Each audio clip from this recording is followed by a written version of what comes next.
Bien, ante todo, primero quiero pedirles disculpas. Esta tarde tuve algún problema, no sé, no podía enlazarme. Entonces, es por eso que suspendimos la clase, pero bueno, ya hemos solucionado el problema y aquí estamos para que no retrasarnos y avanzar el tema correspondiente. En una primera instancia, nosotros vamos a ver el tema relacionado con la señal y el ruido. ¿A qué se refiere este nuestro tema? Cuando nosotros realizamos una medición, primero tenemos que ver que toda medida espectrofotométrica va a comprender tres etapas. En la mayoría de los casos de ustedes ya hemos visto en la parte práctica cuando hacemos o realizamos una medición.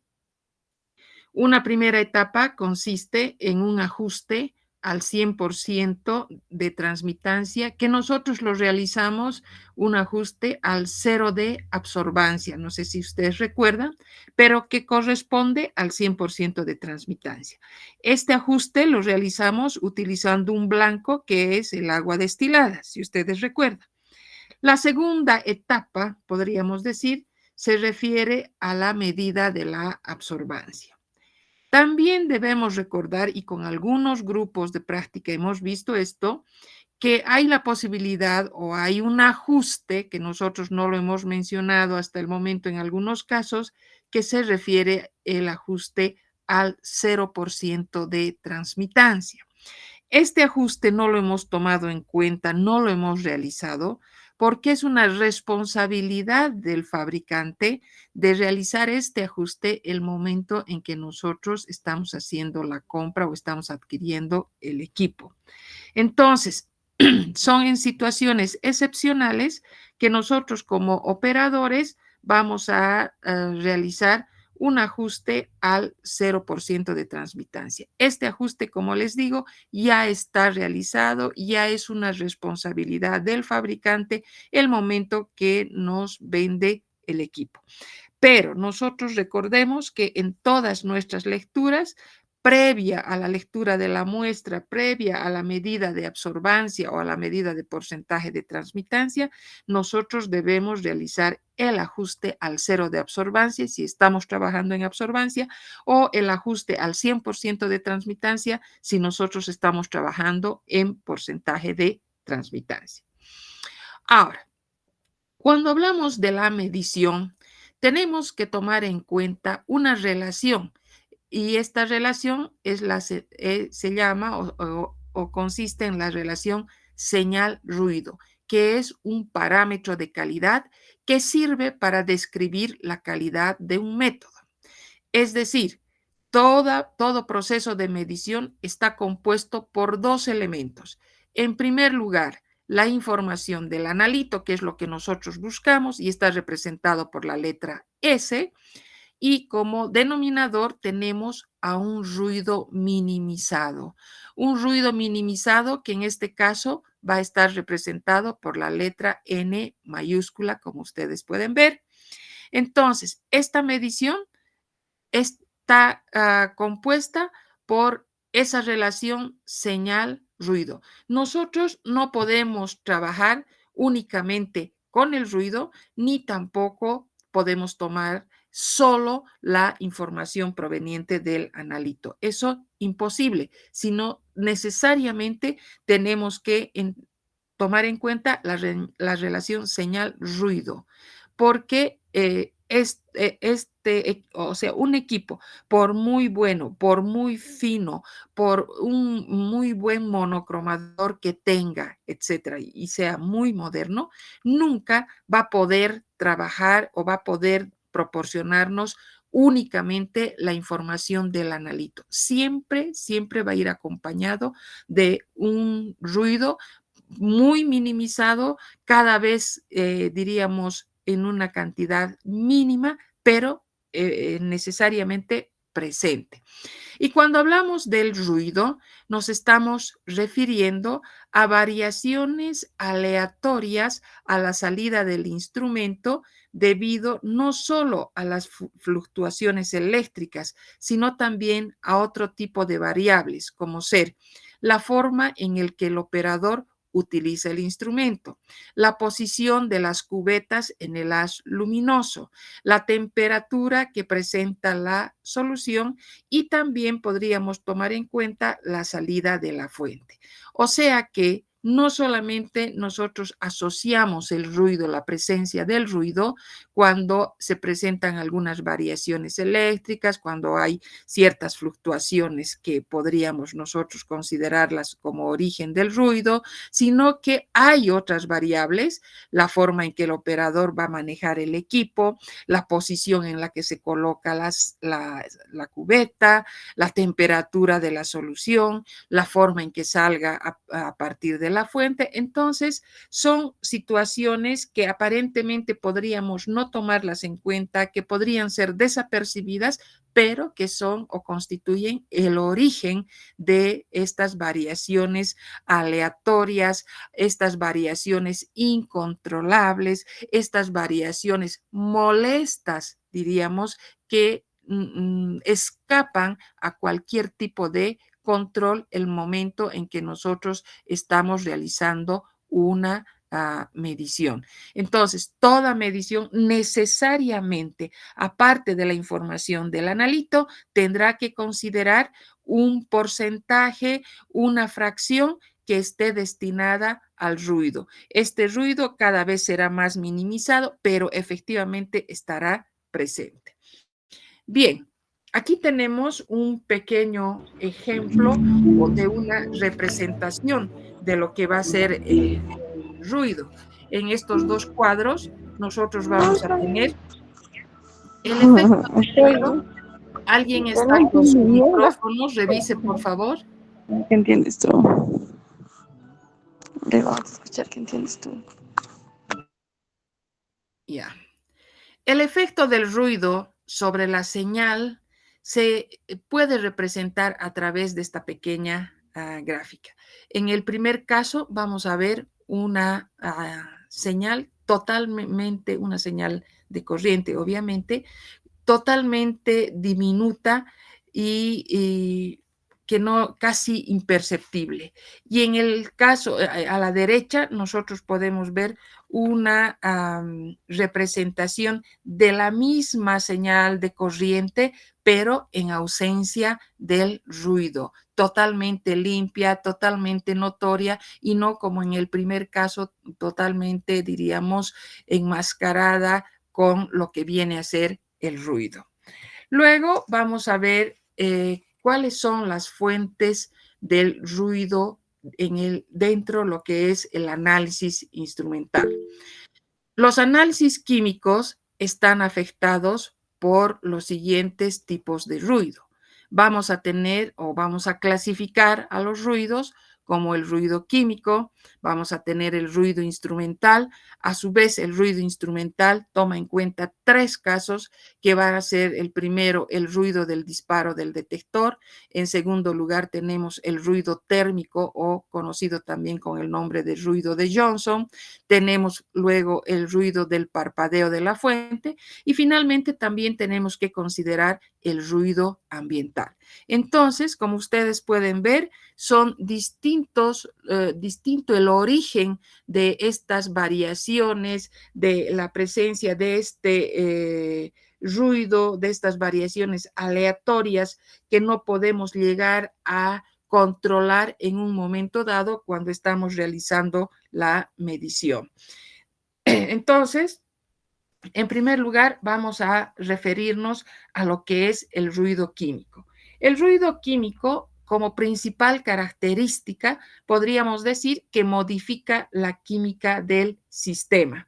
Vamos a tener, por ejemplo, a situaciones que van a tomar en cuenta a la temperatura, a la presión del medio ambiente, a la luminosidad, a la humedad, a la composición del aire, que van a dar lugar o que van a modificar y van a, diríamos, afectar a lo que es la química del sistema. Nosotros en una determinación X ya dentro del laboratorio, se supone que hubiésemos tomado en cuenta todas las situaciones que podrían afectar o que podrían influir en la medición.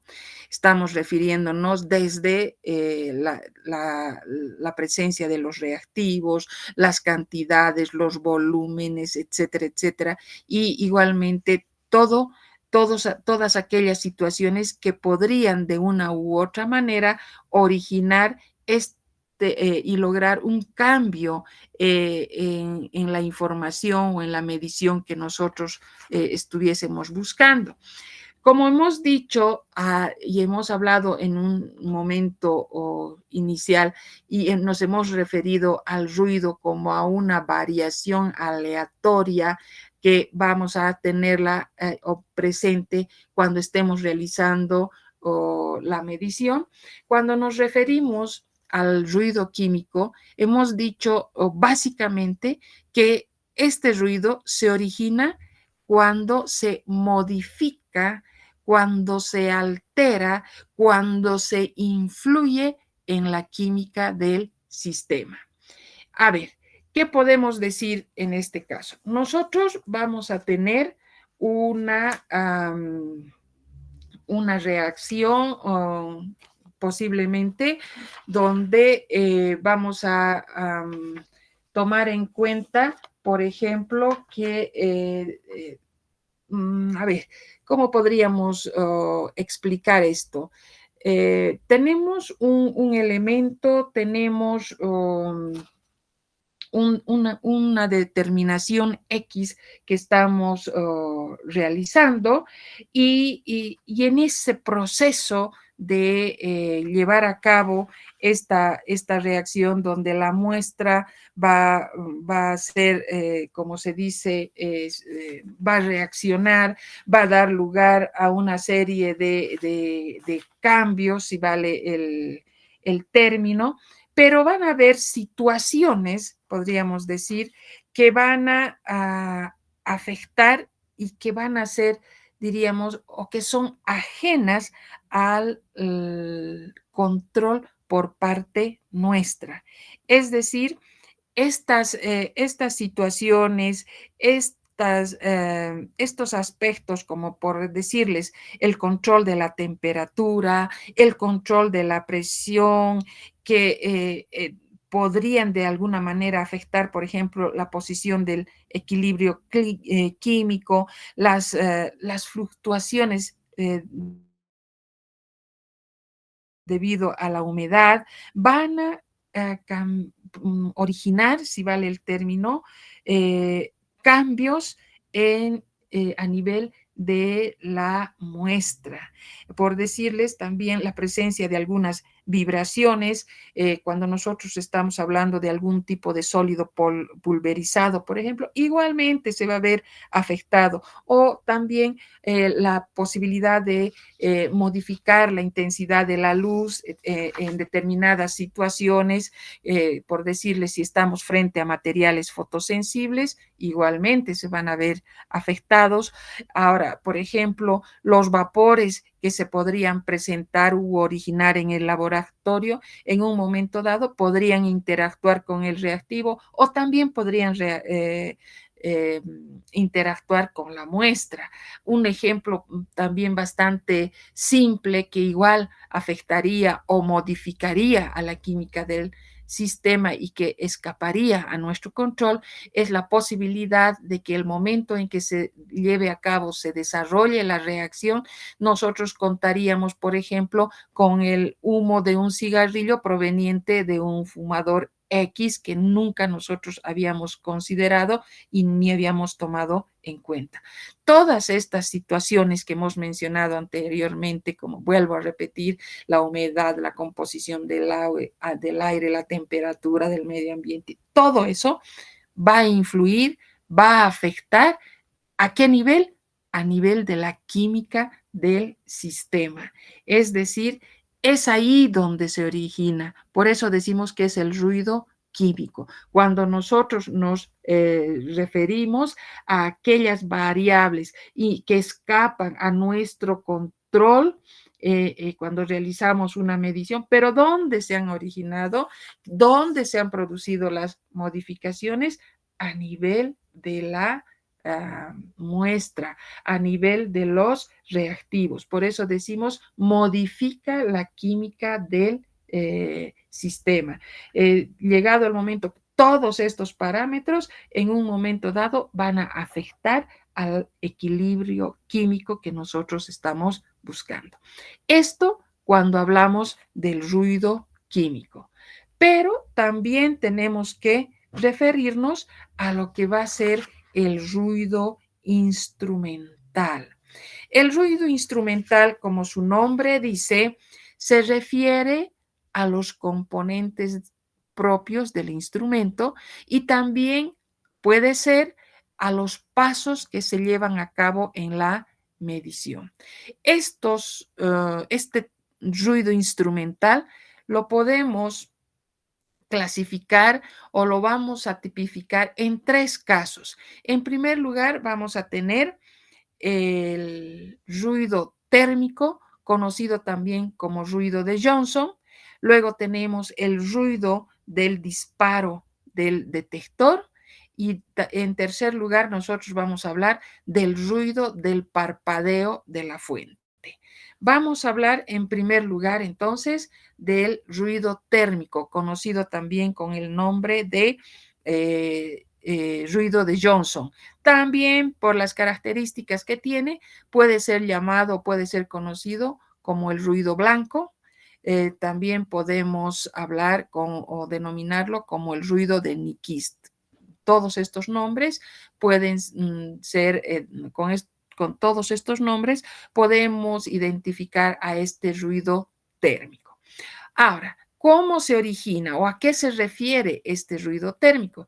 Se debe a la agitación térmica de los electrones u otras partículas cargadas y se puede disminuir con el empleo de refrigerantes, disminuyendo la resistencia eléctrica o también la temperatura.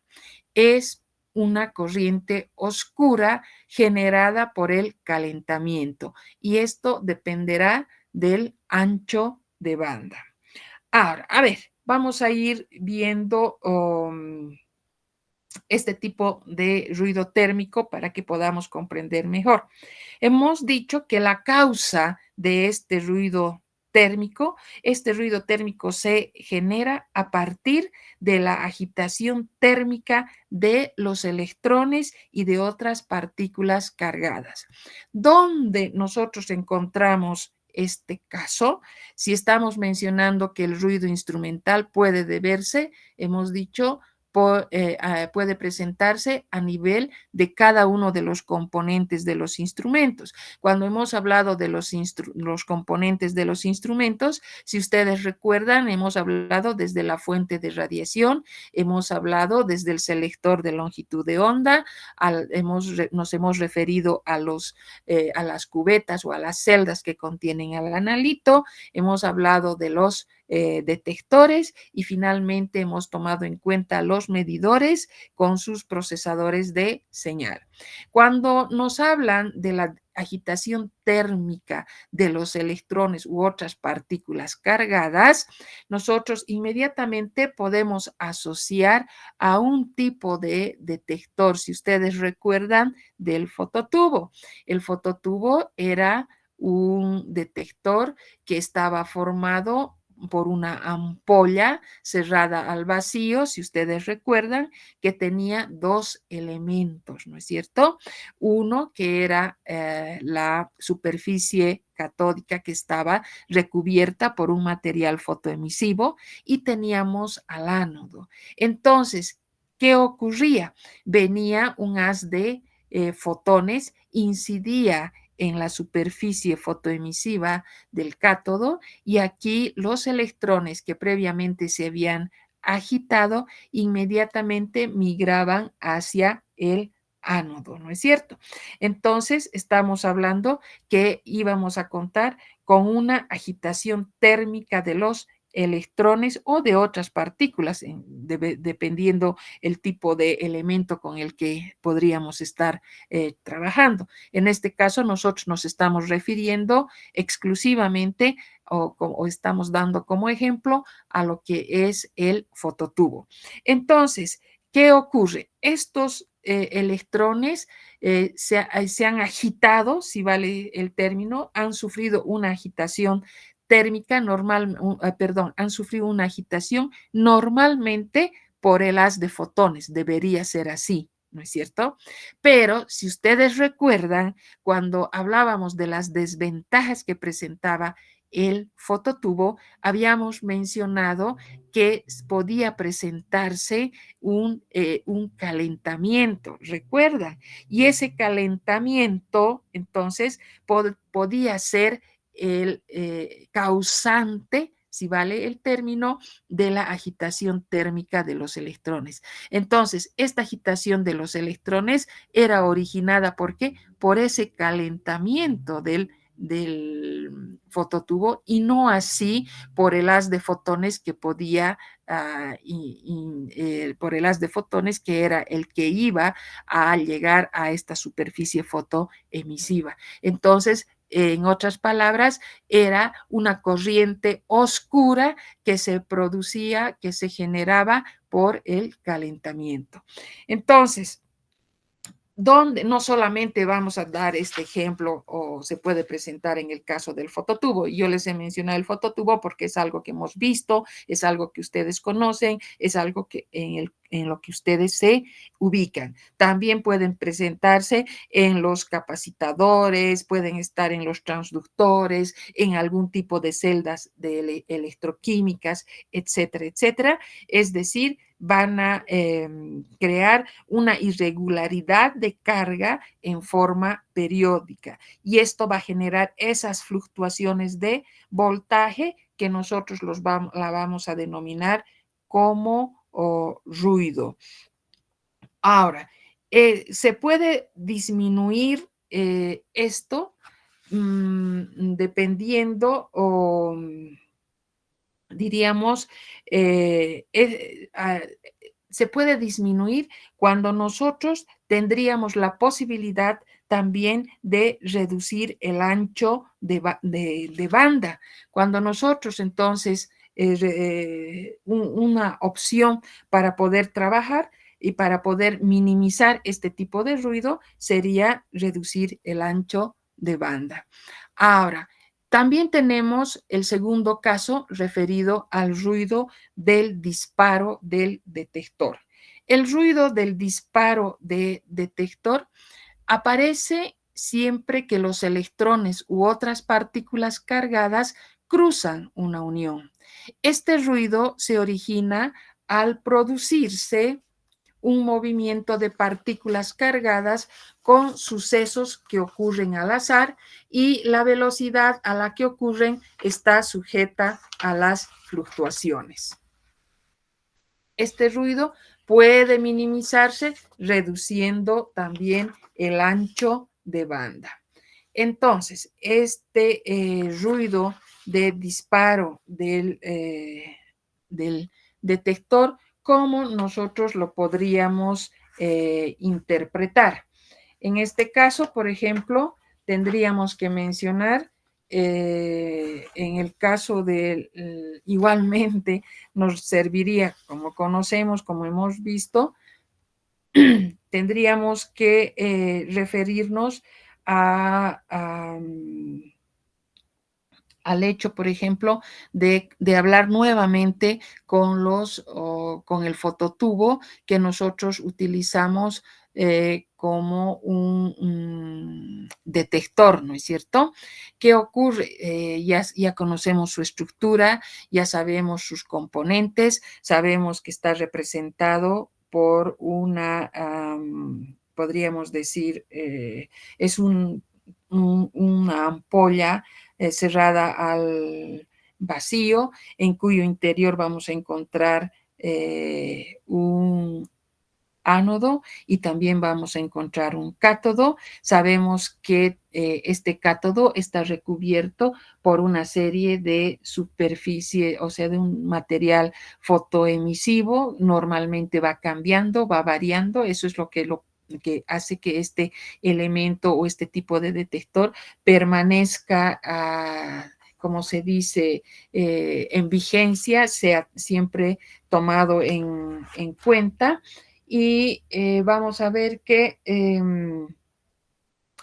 esta ampolla que contiene a estos dos elementos se va a originar sabemos que se produce el efecto fotoeléctrico, diríamos, por el hecho de que el haz de fotones va a llegar y va a producir, va a generar que los electrones salgan, que se saquen a los electrones de la superficie fotoemisiva, y de esta manera, una vez que han zafado, han salido de esta superficie fotoemisiva, van a dirigirse hacia el ánodo y existiendo una diferencia de potencial entre el cátodo y el ánodo, se supone, ¿no es cierto? Y preguntamos entonces, esa salida que se va generando desde el cátodo al ánodo en todo momento, ¿será constante? Nos preguntamos. ¿O habrán momentos en los cuales haya una salida de electrones más rápida, se realice con mayor frecuencia, exista una mayor facilidad, mientras existan otros momentos donde hay mayor dificultad, tardan más, no salen en la cantidad que uno esperaría o que haya visto un momento anterior?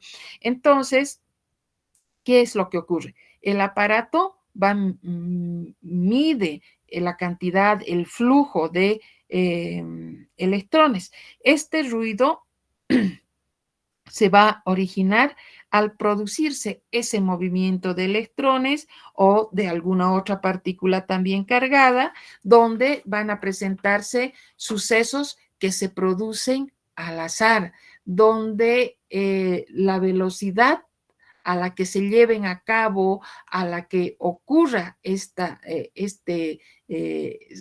¿cómo podríamos decir? Esta salida de los electrones está sujeta a fluctuaciones. Entonces, en este caso, nosotros podríamos decir que la salida o entrada de los electrones o de los fotones va a ser aleatoria. Nosotros no sabemos en qué momento puede ser más rápida que en otros y tampoco tenemos la seguridad de que sea un flujo constante. Y un ejemplo también que podríamos mencionar al respecto es cuando nosotros estamos, por ejemplo, bajo un techo de calamina, la calamina es ondulada y se inicia un fenómeno de lluvia. La primera etapa, por ejemplo,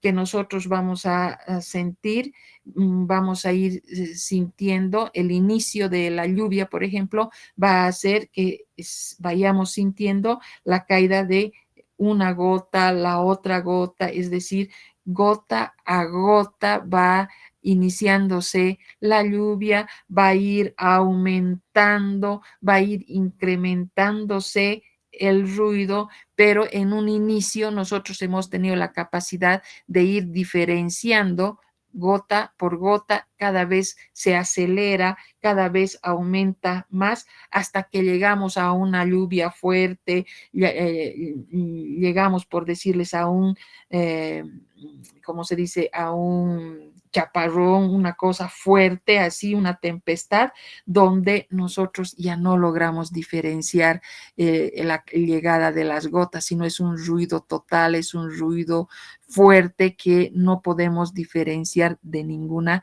manera. Entonces, este es un ejemplo de lo que se conoce con el segundo caso en el ruido instrumental, conocido como el ruido de disparo del detector.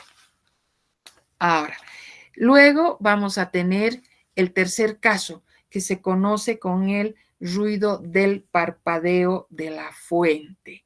Vuelvo a repetirles que el ruido instrumental puede originarse de dos maneras. El primero es a nivel de cada uno de los componentes de los instrumentos. Como hemos visto los dos anteriores, generalmente hemos tomado en cuenta al detector.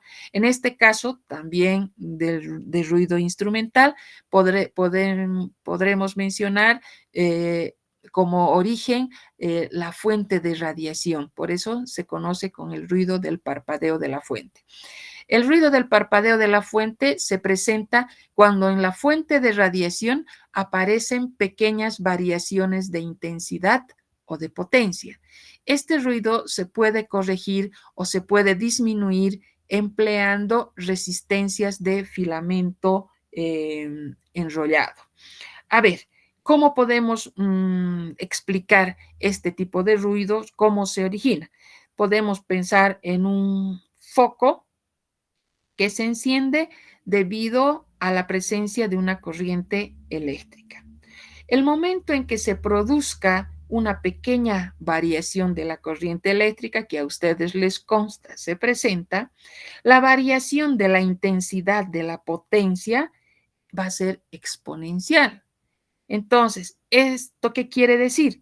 Que a pequeñas variaciones de corriente eléctrica, la potencia de la luz de esa fuente de poder que estamos mencionando en un equipo va a variar mucho más. Por mucho que nosotros tengamos el cuidado de emplear estabilizadores, tengamos que utilizar reguladores, tengamos que utilizar transformadores, tengamos que contar con equipos de doble haz, en el fondo, en el fondo podemos decir que la intensidad no es constante. Entonces, siempre va a estar en función de aumentar o disminuir a pesar de que nosotros como operadores no vamos a percibir en una primera instancia, pero por la sensibilidad que tiene el instrumento, sí lo va a hacer. Y a esto es a lo que nosotros denominamos o conocemos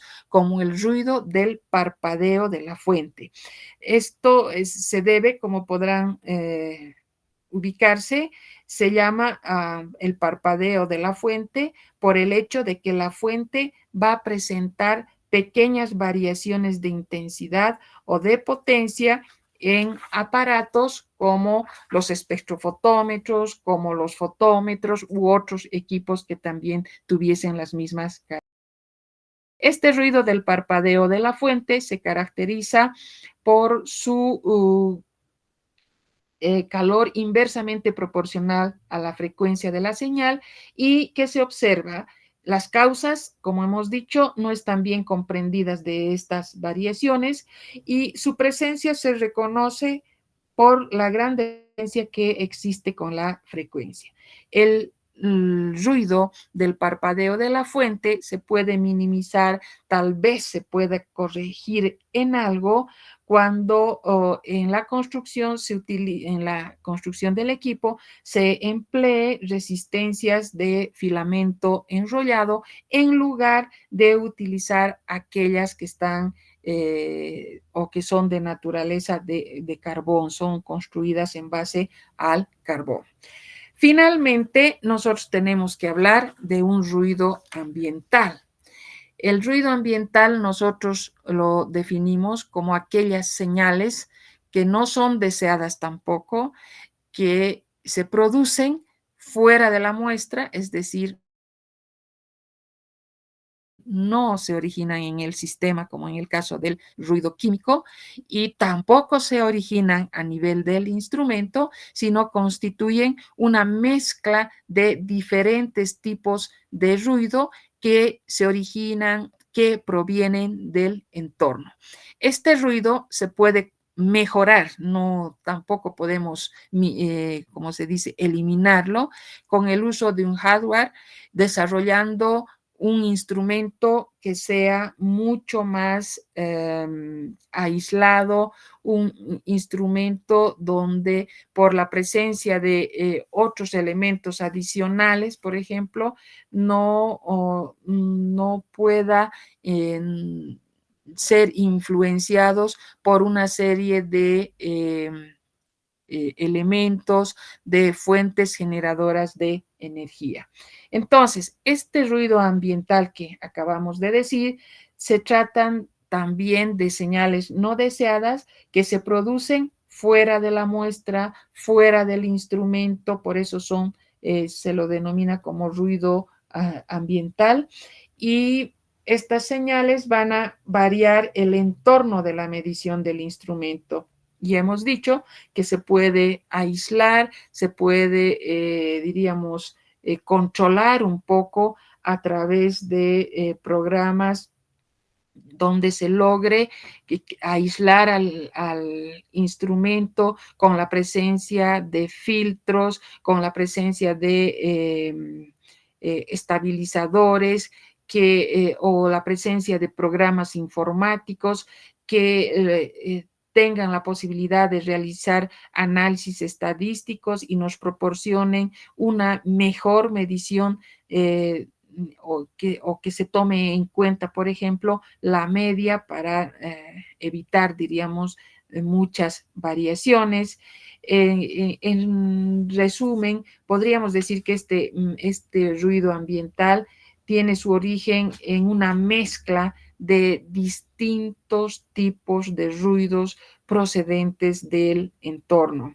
Estos ruidos están formados por todo lo que puede presentarse alrededor de cada conductor de un instrumento, que la presencia de antenas que son capaces de captar radiación electromagnética que van a originar una señal eléctrica.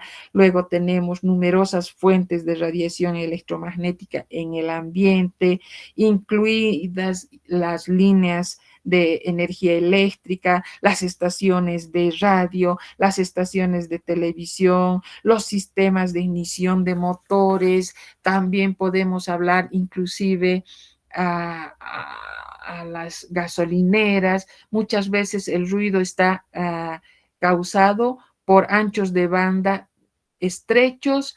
Este ruido va a aparecer como un parpadeo de las fuentes no completamente conocidas. Entonces, todo lo que podría influir externamente van a dar lugar a situaciones de influir en la información que vayamos a tener. Y para este tipo de ruido ambiental es que la única medida que va a reducir, que va a disminuir, es la posibilidad de ir aislando con una serie de elementos, creando una serie de programas informáticos que minimicen esta situación. De todas maneras, no podemos garantizar que en un momento dado puedan anularse completamente. Aún con todo el avance que existe de la informática, con todo el avance que tiene la electrónica, no podemos garantizar que el ruido de distinto origen pueda desaparecer. Sí hay la tendencia a minimizar cada vez aún más, pero de poder decir que se ha anulado y que simplemente en una medición contemos con la información del analito, no se da eso. Bien, entonces con esto nosotros hemos terminado este tema relacionado, es un tema corto, relacionado con lo que es el ruido ambiental. y que tiene también la posibilidad de que esté formado por el ruido, hemos dicho químico, el ruido instrumental. Y ahora vamos a revisar un tema bastante corto también relacionado con lo que es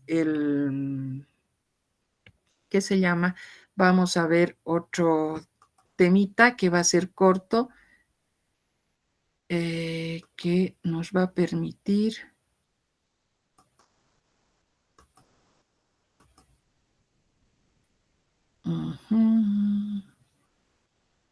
Va un ratito. Vamos a tener.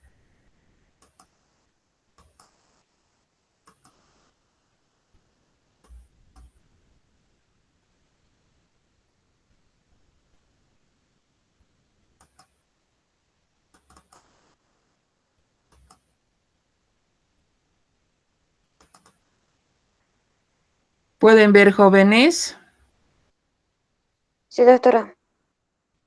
Ya. Entonces ahora nos vamos a referir a lo que es la aplicación de las mediciones de absorción en la espectroscopía ultravioleta y visible.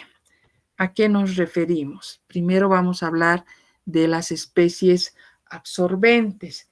Cuando hablamos de las especies absorbentes, debemos recordar del fenómeno de la absorción que hemos visto en temas anteriores.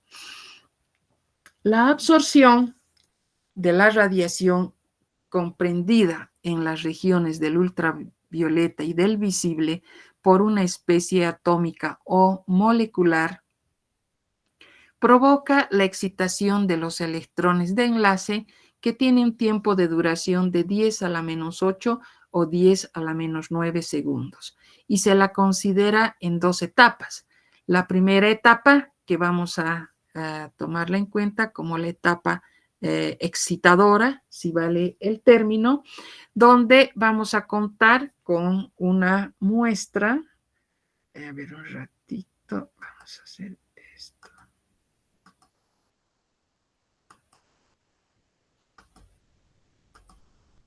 Bien, tenemos a la muestra que va a interactuar con la radiación electromagnética. Su manifestación más simple, más común, va a ser la luz y como consecuencia nos va a dar una muestra excitada.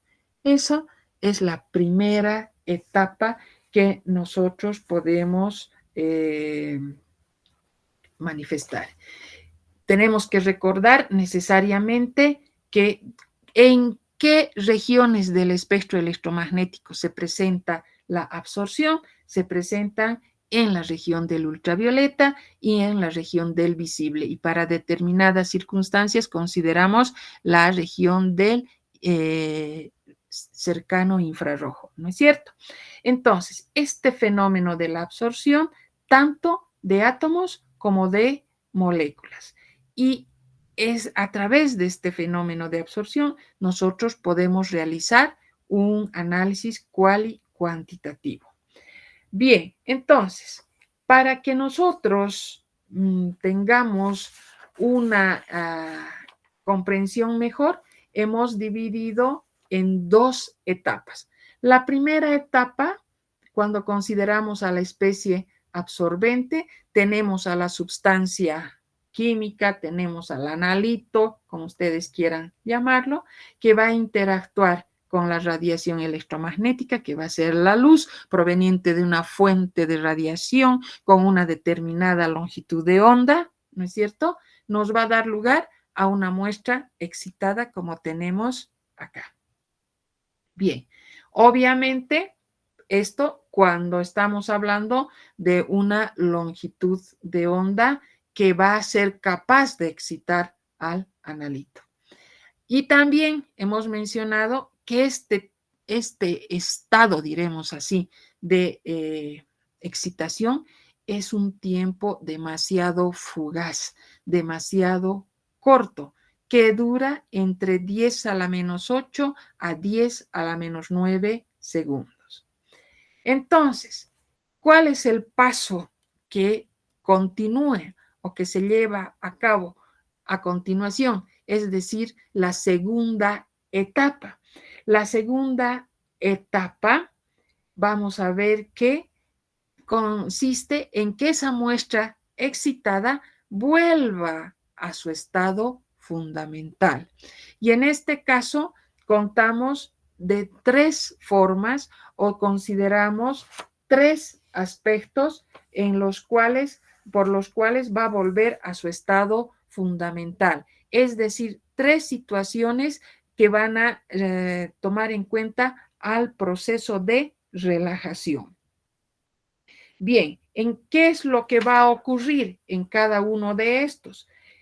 En este caso, esa muestra excitada va a volver a su estado fundamental. En el primer caso, en el inciso A, por ejemplo, nosotros tenemos la muestra excitada y ¿qué va a ocurrir?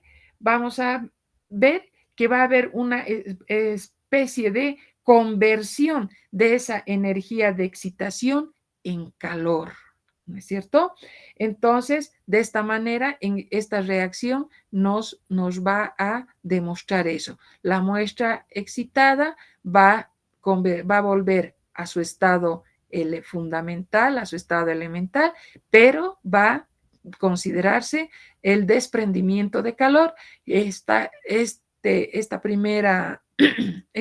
primer caso generalmente comprende una serie de etapas. Por eso decimos que la primera situación para considerar el proceso de relajación va a ser que la muestra vuelva a su estado inicial y que esa cantidad que daba lugar, que estaba en exceso y que originaba una muestra excitada, se iba a manifestar bajo la forma de calor. Ahí teníamos la energía de excitación que se transformaba en calor. El segundo caso, dice, ¿qué ocurre? ¿Cómo se va a llevar a cabo la relajación? Tenemos una muestra excitada. En este caso va a haber un proceso fotoquímico, es decir, como si se llevara a cabo una descomposición de la muestra y va a dar lugar a compuestos, va a dar lugar a especies nuevas, a elementos nuevos, a productos nuevos. Por eso se las conoce como reacciones fotoquímicas, ¿sí?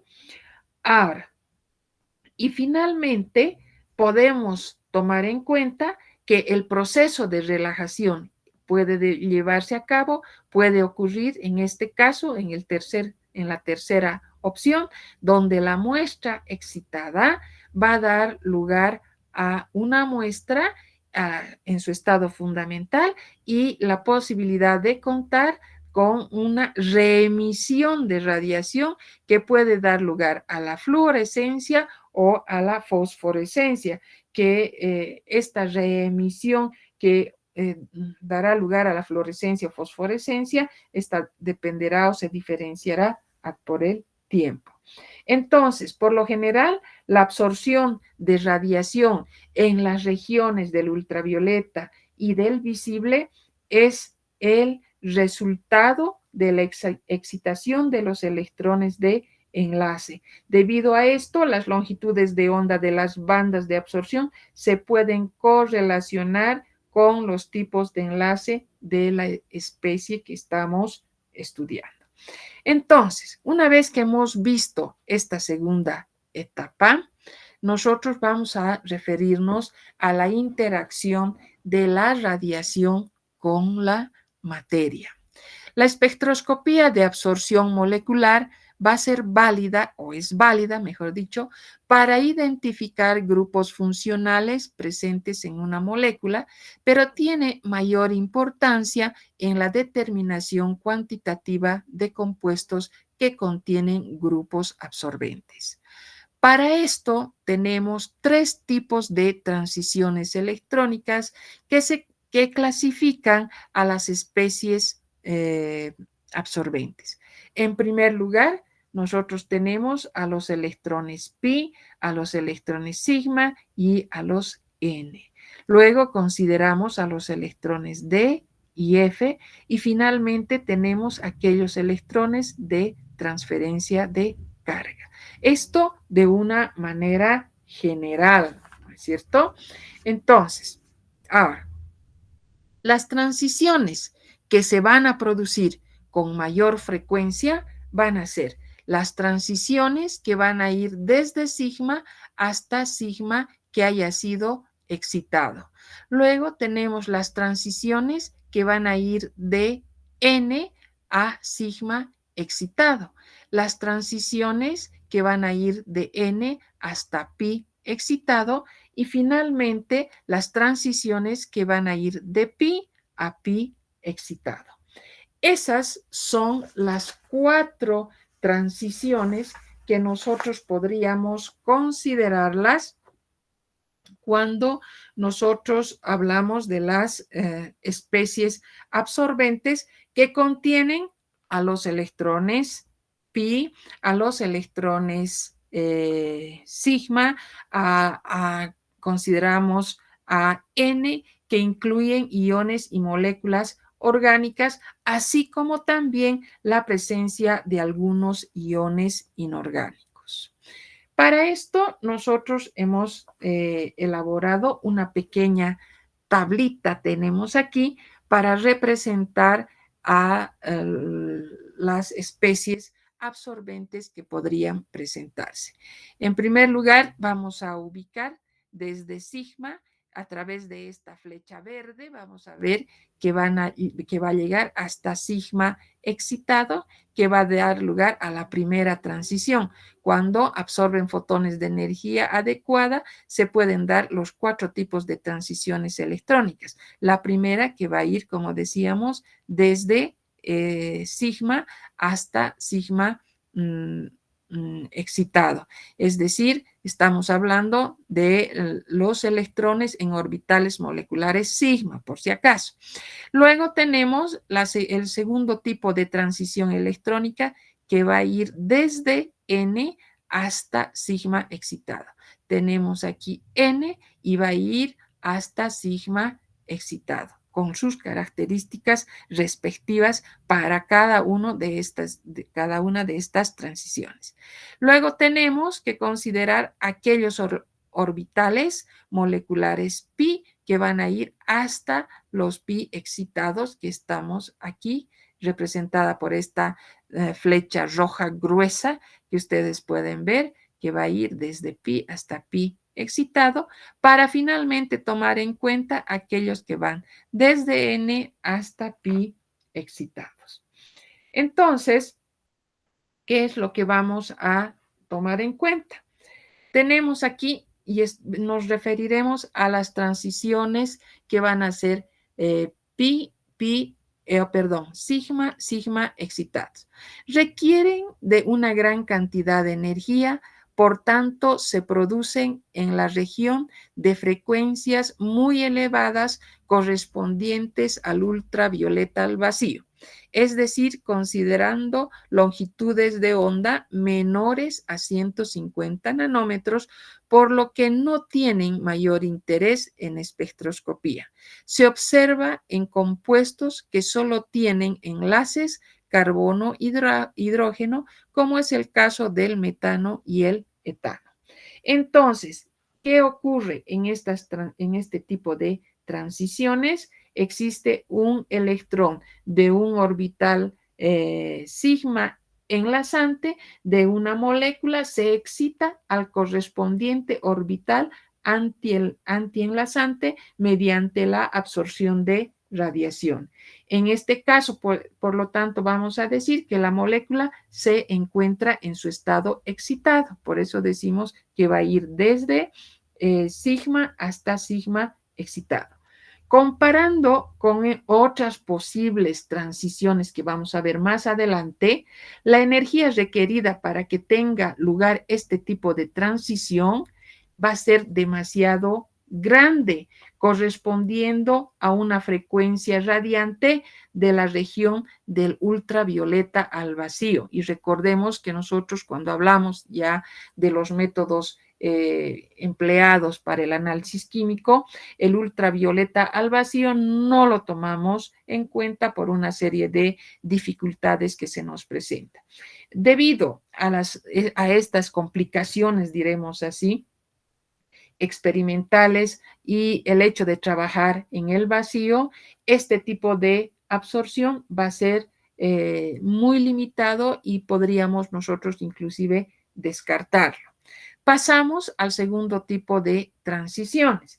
En este tipo de transiciones N sigma excitado, nosotros tenemos que referirnos a que requieren obviamente menor energía que la anterior, se presentan en compuestos saturados orgánicos, producen con radiaciones consideradas entre 150 a 250, se presentan en elementos que contienen átomos con pares de electrones que no participan, es decir, los electrones no enlazantes, que dan este tipo de transición y tienen o logran sus máximos de absorción a longitudes de onda difíciles de determinar con los instrumentos corrientes inferiores a 200 nanómetros.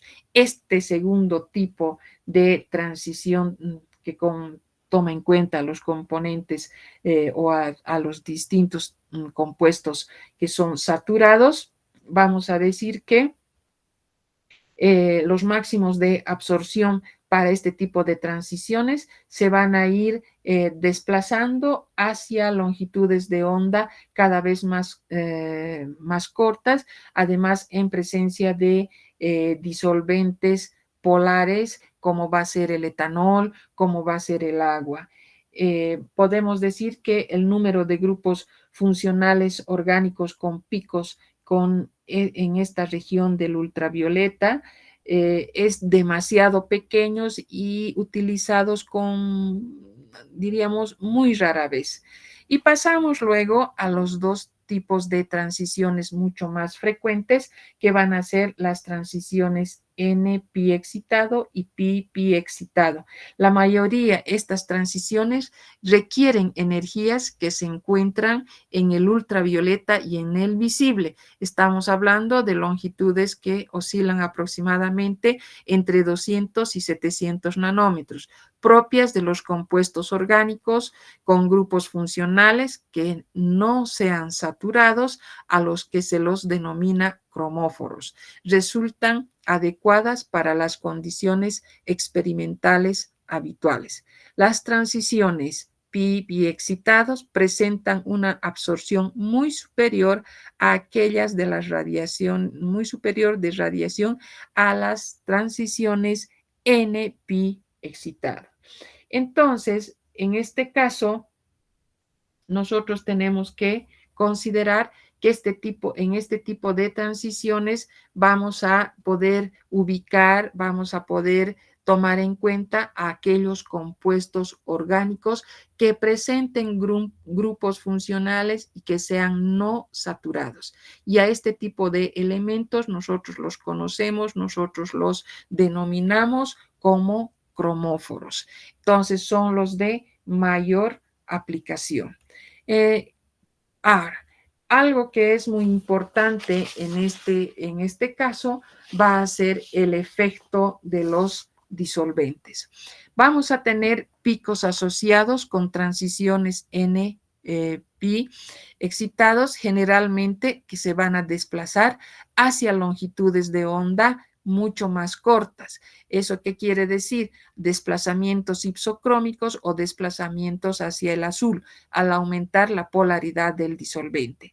En las transiciones pi excitado, normalmente se observa la tendencia opuesta, es decir, un desplazamiento batocrómico hacia el rojo.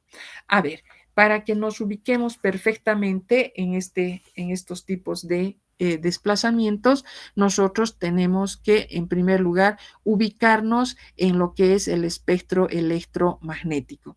El espectro electromagnético, si ustedes recuerdan, tomamos en cuenta regiones desde los rayos gamma, luego pasamos a los rayos X, pasamos al ultravioleta, pasamos a la región del visible, luego al infrarrojo, pasamos a las ondas de radio, a las microondas, ondas de radio, ¿no es cierto? ¿Qué nos interesa?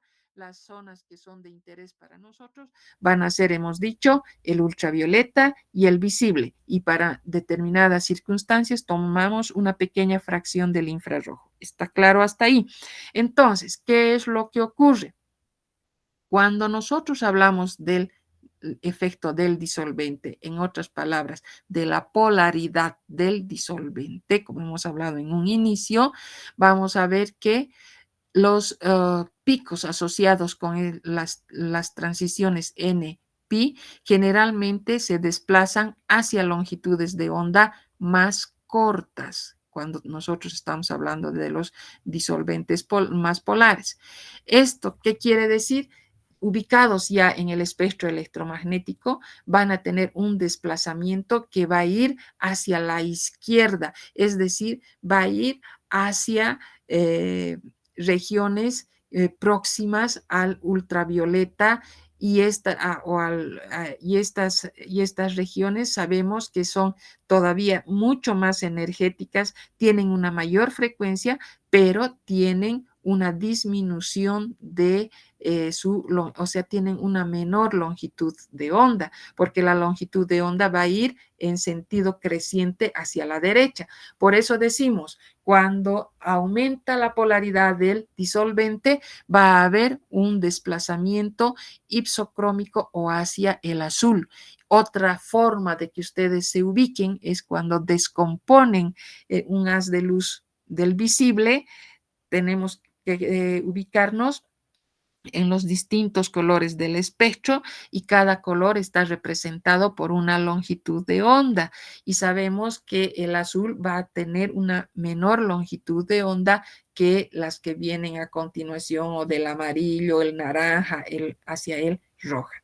Entonces, en el caso de las transiciones pi-pi excitados, normalmente se observa una tendencia opuesta, es decir, los desplazamientos van a ir en sentido contrario, es decir, van a ir hacia longitudes de onda mayores, hacia el rojo, y a esto se conoce como el desplazamiento batocrómico o el efecto batocrómico. Ahora, los cromóforos orgánicos más comunes van a ser los alquenos, los alquinos, los grupos carbonilo, carboxilo, amido, azo, nitro, nitroso, nitrato. Necesariamente cuando definíamos a los cromóforos, hemos dicho que tienen que ser grupos no saturados, que son alquenos, alquinos y además que van a tener una característica de que estos puedan actuar en la región van a ser activos en qué regiones, vamos a hablar de la región del visible propiamente. Entonces, cuando nosotros estamos refiriéndonos a otro término que va a ser el auxocromo es un grupo funcional que va a estar formado por oxidrilos, por grupos aminos, grupos por el cloro, que no absorbe en el ultravioleta, pero puede desplazar los picos del cromóforo presente hacia longitudes de onda más largas, es decir, hacia el rojo. Por eso decimos desplazamientos batocrómicos. Entonces, esas van a ser las características cuando nosotros nos referimos a este tipo de el efecto del disolvente y el grado o la polaridad que pueda tener el mismo, ¿no? Entonces, es muy importante cuando nos referimos y estamos hablando de la polaridad que pueda tener el disolvente. Ahora, Algo más que nos falte. Las aplicaciones dentro del análisis cualitativo, la espectrofotometría ultravioleta visible en el análisis cualitativo es limitado, ya que el número de máximos y mínimos de absorción es relativamente pequeños, por lo que una identificación inequívoca es casi imposible. Entonces, mínima su aplicación cualitativa, donde existen varios tipos de registro. La elección del disolvente va a ser importante, la condición de la transparencia a la radiación también, y el efecto sobre el sistema absorbente. Mientras que en las aplicaciones dentro de lo que es el análisis cuantitativo, nosotros tenemos que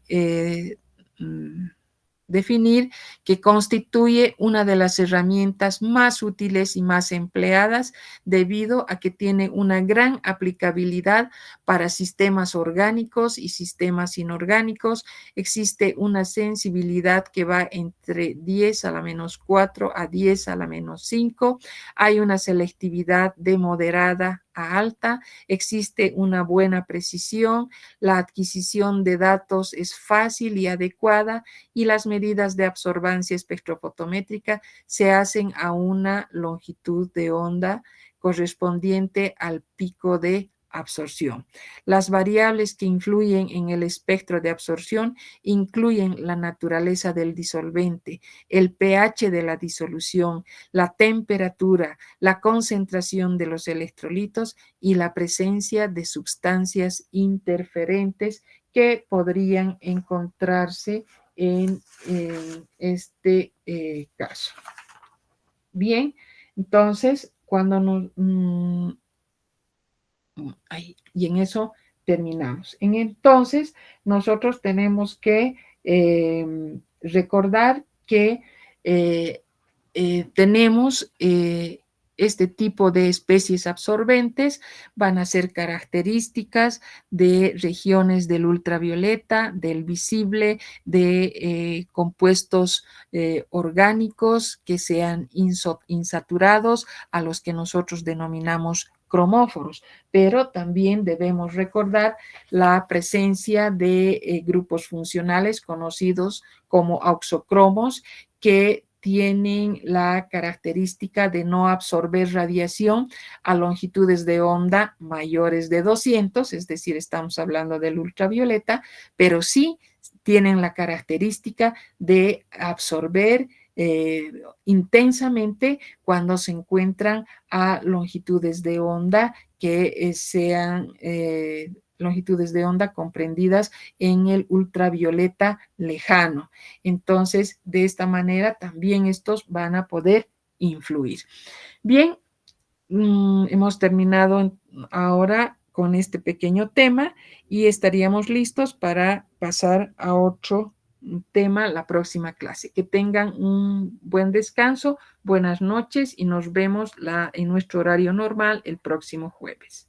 Hasta luego, jóvenes.